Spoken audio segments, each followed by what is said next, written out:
Welcome to Real World Peaceful Parenting, a podcast for parents that are tired of yelling, threatening, and punishing their kids. Join mom and master certified parent coach Lisa Smith as she gives you actionable, step-by-step strategies that'll help you transform your household from chaos to cooperation. Let's dive in. Welcome to today's episode. I know I say it every week, but every week it turns out to be 100% true. I am so excited to be with you here today. And today I want to offer a refresher on the topic of holding space. I want to revisit how to hold space for others, but especially your kids, particularly when your kids are storming. This is something we all need reminding of often, and I want to dig in today. You ready? Now, let me ask you a question. What is the absolute most important thing you can do to build connection with your kids? Yes, exactly. Stay regulated through their storming, through his, her, or their storms. Stay regulated. And today we're going to talk about the importance of that. During one of our most recent Hive calls, one of our members recently gave me an ideal example that perfectly illustrates when and how to practice this most important peaceful parenting tool of staying regulated and holding space for our kids. So during our coaching, the Hive member started out by setting the scene. She said, "Lisa, it was time for my son, who's 7, to get a haircut. And I give him the haircut at home most of the time." She said, "My son is always super sensitive when I give him a haircut, and I don't understand why." She said, "It's interesting because when my husband gives him the exact same haircut with the exact same tools, he's totally fine.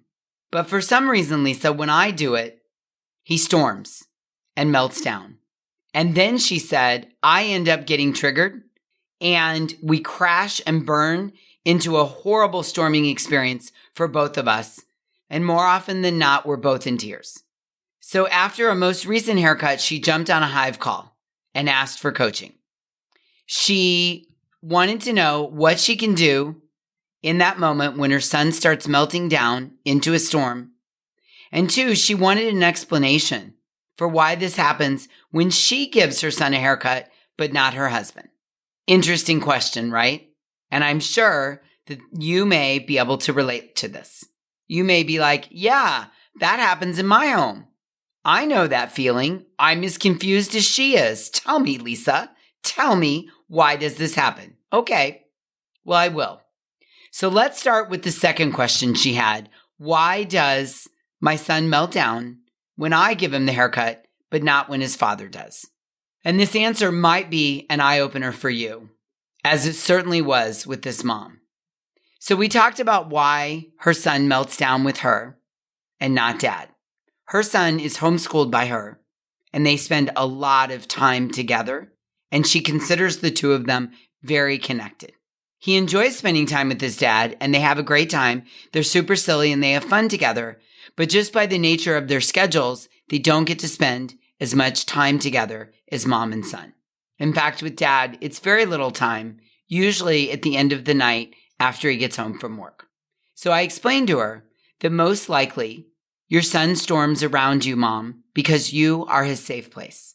In this example, mom is the one that her son can go to unpack his invisible emotional backpack. And this is because she's created that connection with him, and he is her safe place. I want to say this again. It's because she has created that connection with him, and he is her safe place.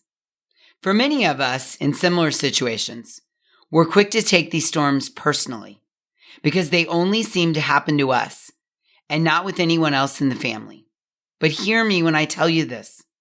It is a compliment to the connection that you've created with your kid or kids, and it is a compliment to your parenting. In this situation, the son is sensitive to the haircut. He doesn't like it. The pulling, the tugging, the sitting still, the being quiet, the cutting of the hair. He does not like to get a haircut, And whenever someone mentions it, that it's haircut time, he immediately begins to storm. And it's because he has a buildup of the cortisol in his body.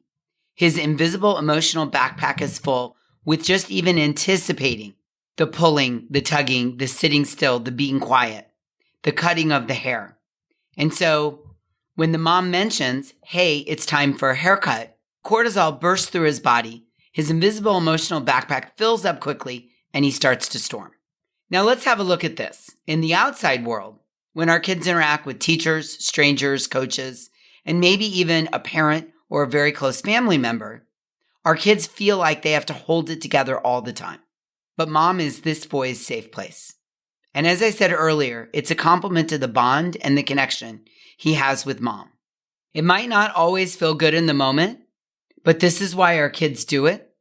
And I encourage, beg, plead, invite you to not take it personally. Do not tell yourself, Jason's disrespectful to me because, he gives me a hard time when I ask him to do XYZ and he doesn't give anyone else a hard time about it. Do not take it personally. Reframe it as the compliment it is that you have created the safe place for your kid or kids. I know this from personal experience. I know it. I had a moment recently with my son. He's now 18, and I've been practicing peaceful parenting for about 11 years. And my son is proof that the tools work that I share with you. So my son Malcolm and I recently took a 4-hour road trip in the car, just the two of us. And initially I thought, 4 hours in the car together, he's going to put his headphones in and watch Netflix the whole time, and I'm just going to drive in silence. So I wasn't overly excited about starting the trip. However, much to my surprise, on this trip, we had an open conversation for 4 whole hours. I'm not kidding you. No phones, no headphones, no interruptions. We just talked nonstop for 4 hours. And in that time, we covered many, many, many topics. And one of them, which he initiated, was the topic of parent coaching and peaceful parenting. Now, let me assure you that my son Malcolm, you've heard me call him this before, he is completely aware that he is a full contact sport, and he's completely aware of how strong-willed he is and how much he hates being told what to do. And during our conversation about peaceful parenting and connection between parents and kids, he said to me, Mom, you've always been the place where I can unload. I know it. And I know it isn't always pretty, but I always know you're my safe place where I can really explore what's going on for me. Now, for me personally, when I was growing up, I never had that. I was always told to take my feelings into my room and don't come out until I was over it or had a better attitude. There was no safe place for me to unload any of my feelings, to explore, to learn, and to gain regulation and emotional intelligence. So I've had a chance to be on both sides of the coin. And even for me, sometimes it's hard in the moment to be that safe place. It's hard when our kids are storming about a silly little haircut. I mean, come on, son, just sit in the chair, let me cut your hair, we'll get it over with, and we'll move on with our lives. That's not always what happens because I am dysregulated from the information and I need to storm. And I'm telling you, my son is proof that it's possible and so worth all the effort to change the way you react to your kids when they're storming. When Malcolm was really little, I was the parent storming right alongside him. I was the parent taking it personally. I was the parent thinking he was doing something to me because he stormed around me and no one else. What I already knew but was reinforced by Malcolm in the car that day is that I am a safe place, that it is a compliment to the connection that the two of us have created. And I want that for you, and I want that for your kids. And I recognize that sometimes it's hard to be that safe place, but the work is worth it. And I'm not saying that you should be the punching bag or the permissive parent or be the ones your kids get to hit or swear, right? We all need to set limits for our kids. Limits help kids feel safe and loved. But when they're melting down during a storm, what I do want you to do is work on staying regulated rather than dysregulated and hold space for them while they work through it. Just like in this case with the mom and the haircut. Her son was melting down because mom had signaled to him that he is safe with her and that he can use the time with her to work the cortisol out of his body and unload his invisible emotional backpack. And what her son inherently knows is that mom allows him to be sensitive, uncomfortable, angry, emotional, frustrated. She doesn't make him hide his feelings. She holds space for him. That's what holding space is. She knows that so far in every haircut they've had, he's sensitive, uncomfortable, angry, emotional, frustrated. And she looks at him and says, "That's okay. I get it." The psychiatrist Carl Jung teaches us in his work about light and shadow side, our positive and negatives, our strengths and our weaknesses. And in his original work, he described the shadow side as the things we don't like about ourselves or the things those closest to us don't like about us. And what he hypothesized is that we're often so uncomfortable with our shadow side that we project it onto others. When you're connected with your kid, what you're saying is, you can show me your shadow side, the side that makes you wildly uncomfortable, the fact that you're scared and uptight and anxious about the haircut. You can show me your shadow side or your light side, your silly laugh, your fun, your smiles, your hugs. You can show me both, and I will love you the exact same. I may not like it. I may want to help you through it, but whether you show me your shadow side or your light side, I will love you the exact same. This is what I call unconditional parental love. To me, unconditional parental love is when our kids feel completely safe, that they can show us their shadow side or their light side. They can be their best and their worst, and they feel the love from us the exact same. As I mentioned, it doesn't mean we like all their behavior. It doesn't mean that we don't want to teach them a new way to show up. But unconditional parental love means your kids can rest in the assurance that you love them no matter what. Whether they're fighting with their siblings or not, whether they're kicking the back of the seat or not, whether they're getting good grades or not so good grades, whether they're regulated or dysregulated. I want my son to know that I love him the exact same no matter which side he shows me. And I work hard to make sure he knows that. And I want that for you and your kids. Because the ability as a child to rest in that, that's pure magic. Okay, so back to my client's situation. She asked me if I think it would be better if she just had someone else cut her son's hair so he wouldn't melt down when he gets his haircut. And I said, well, that's for you to decide. And that certainly is one option that you could go with.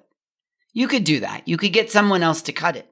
But then you'll miss the opportunity to help him work through his big emotions during haircuts because he'll be holding it all down, tamping it all in, and lugging around his invisible emotional backpack until the next opportunity with the mom arises where he can unload it. So this really isn't about the haircut as much as it's about holding space and getting comfortable with your kid's storming and his big emotions. It's not necessarily that the haircut causes the son's dysregulation or storming. It's that the haircut triggers the kid into dysregulation, probably because of fear and anxiety and stress about the pulling and tugging of the hair and the sitting still and all the stuff that's going on in the haircut. The haircut is the signal to him that now's the ideal time to release all of his big emotions. Even if he wants mom to do the haircut, halfway through, he may still get dysregulated. And so we talked about that. The mom said, well, if that happens, what do I do? And I said, well, you can simply ask your son, do you need a break? Do you need something from me? Or do you just want to be like this through the whole haircut? It's totally okay if you want to stay upset. I'm okay with that, and I can hold space. But if you need a break, you can let me know that too, and we can take a break. Sometimes what's going on when our kids are having a tough time, what they really want to know is that we can hold space for them while they go through the storm. We're not trying to get rid of the storm. We're not trying to rush through it. We're just holding space while they work through it. Again, unconditional parental love. Now, the trigger that pushed the mom to the edge of her storm was when her son yelled out, "You cut me! You cut me! Ow! You cut me!" Although there was no cut. Maybe you can relate to this. The feelings of being accused by your kid for doing something mean or hurtful that you didn't do, or maybe you accidentally did, often triggers even the most seasoned of peaceful parents.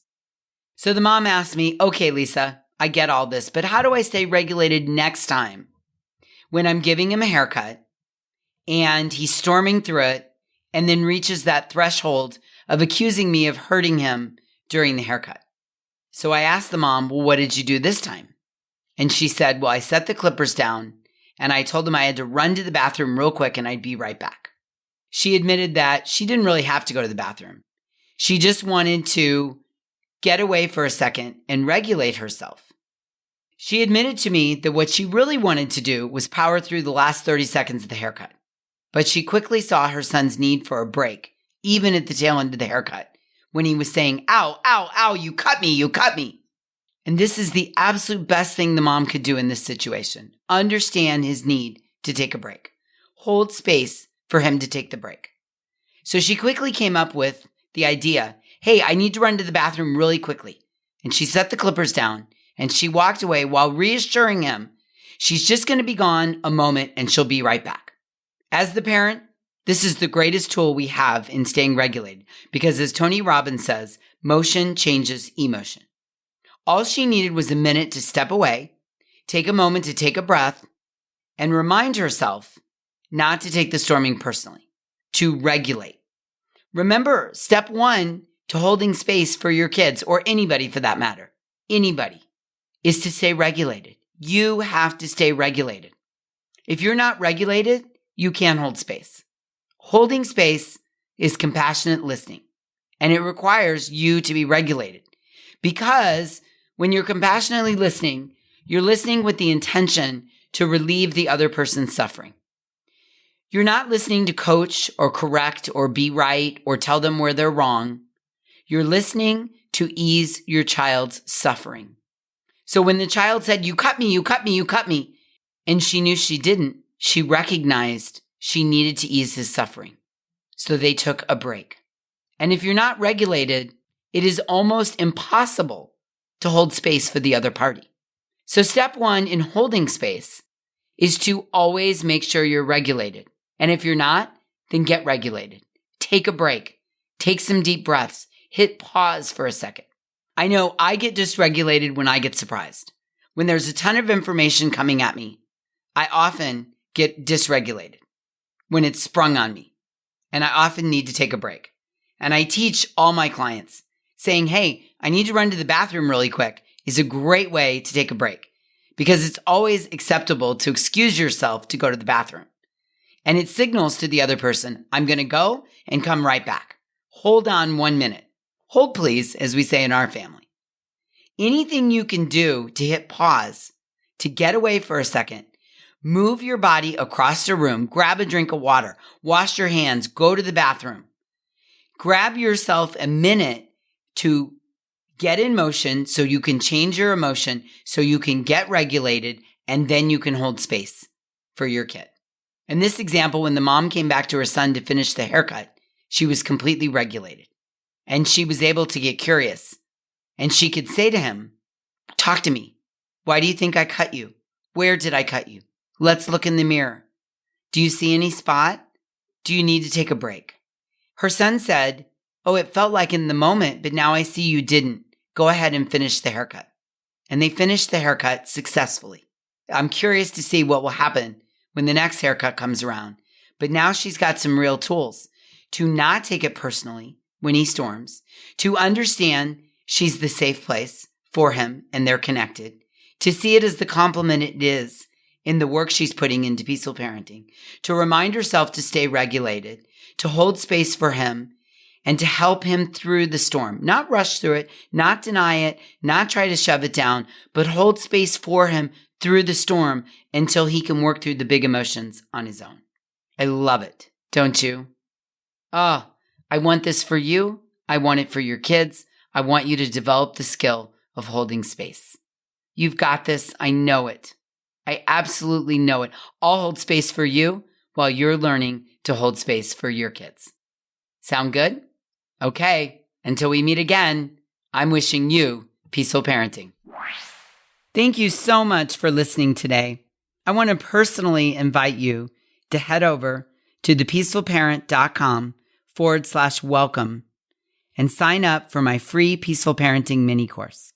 You'll find everything you need to get started on the path to peaceful parenting just waiting for you over there at www.thepeacefulparent.com/welcome.